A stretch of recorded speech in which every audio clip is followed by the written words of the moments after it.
So I'm Scott Matthews in the Department of Political Science, where I'm an associate professor.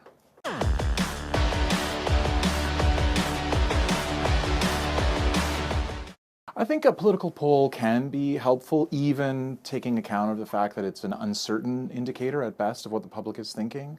I think that in democracy, it's not just a kind of a conversation between us and politicians, it's a conversation amongst us, and polls are one of the ways that that conversation can proceed. But there's so many other sources of information about what the public is thinking. I think the biggest issue around polling these days, especially in the area of politics and public opinion, is that it's just become a lot harder for pollsters to do scientific survey research, basically, contacting a random sample of the population.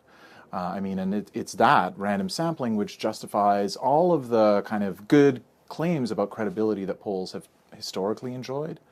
Nowadays, for a host of reasons, it's just a lot harder to satisfy or even approximate that assumption.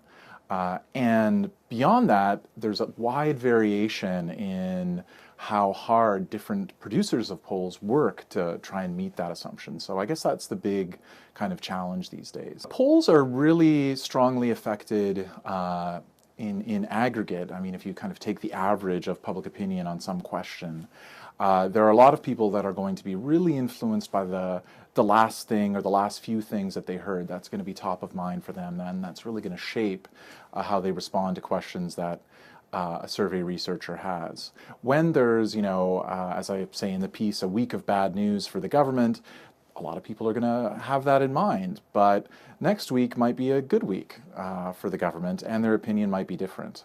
So there may be a moment, and hopefully that moment comes close to the election time when people are voting, that people have the opportunity to sort of integrate all the different pieces, good and bad, into an informed opinion. At least that's the ideal.